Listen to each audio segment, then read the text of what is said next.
Well, you either die a hero, or you live long enough to see yourself become the villain. Unless you're Robert Downey Jr., then you do both.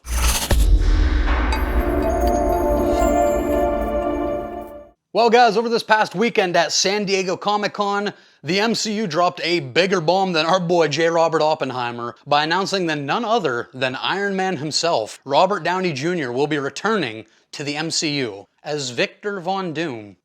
What? That doesn't sound right. Alright guys, now compared to my normal 12, 16, 20 plus minute videos, this one here is just going to be a little sampler size. Just wanted to get my thoughts out on the whole RDJ coming back to the MCU thing. After about a week of sitting on this, my opinion hasn't changed guys. It feels like such a strange move to me. I don't love it, I don't hate it, it's not computing in my brain. It's like that episode of SpongeBob when all he knows is fine dining and breathing. What's his name? What's his name? I got nothing on a name. Come on, baby, what's the name? Robert Downey Jr. is, without a doubt, one of the best working actors in Hollywood today. So I have zero doubt that Robert Downey Jr. as an actor is gonna crush any role you give him. Will he play a good Victor Von Doom?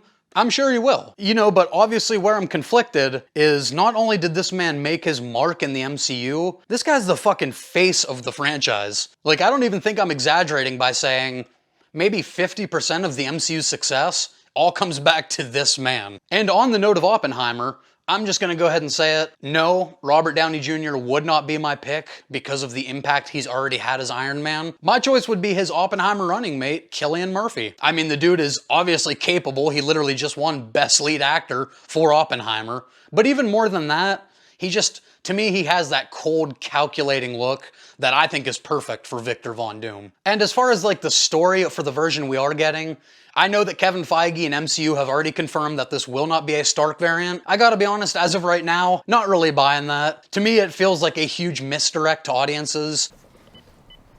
Bullshit! I kind of see the writing on the walls. For the record, I hope this isn't the route they go. But I could kind of see a take on an infamous Iron Man run here, where you have like an evil Tony Stark that is Doom, who kind of like sees the light, so to speak, by the end. And then just magically, look at that, we have Iron Man back in the MCU. How convenient. What a coincidence!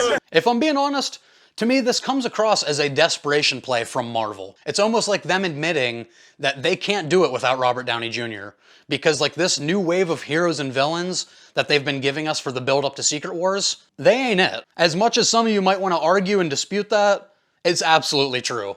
Marvel has fallen off big time since Endgame, and that's because you got rid of most of the interesting characters. Like at this point, it literally feels like Marvel just like throwing shit at a wall to see what sticks. Now obviously this movie was announced for 2026, so we have a full 2 years, guys. In that time, a lot of things can and probably will change about this movie. But the biggest surprise for me right now is this seems to be a decision that is splitting the fan base quite literally down the middle. Like you have this camp over here that is losing their shit in the best way possible, and then you have people over here, my camp, a little more cynical about this decision, a little more critical about this decision, don't know if we love it. I'm proud of you MCU people because this is a decision I expected like 80–90% of you to automatically be on board for. Look at you guys critically thinking. I'm so proud. This almost feels like if Henry Cavill were to come back to DC as like Sinestro or something. Like not a main villain of Superman, but still within the bigger universe. This kind of feels like that, but on a much larger scale. Because, no offense to Henry Cavill, but he ain't to DC what Robert Downey Jr. is to the MCU. It's like great actor,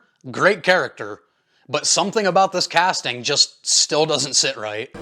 It's a bold strategy, Cotton. Let's see if it pays off for him. Alright guys, but that's gonna do it for just my quick thoughts on the big RDJ Doom announcement. This is obviously sending shockwaves through the MCU world, and through the movie world really. So drop the comments guys, I want to talk about this. Let me know if you're in the camp that is immediately on board for this and you're stupid excited, or you're kind of like me where you're a little bit skeptical, a little bit reserved. And while I have you, me and two friends do a weekly pop culture podcast called Culture Shocked. Links down in the description. We just did an entire spoiler-filled episode of Deadpool and Wolverine. I also have a spoiler-free review on my YouTube channel right now, so you can check that out if you want to see my thoughts. And if you enjoyed this video, please consider giving it a thumbs up, drop the comments, hit subscribe right over here so you don't miss any of my future content. And as always, we'll see you in the next one. Underoos!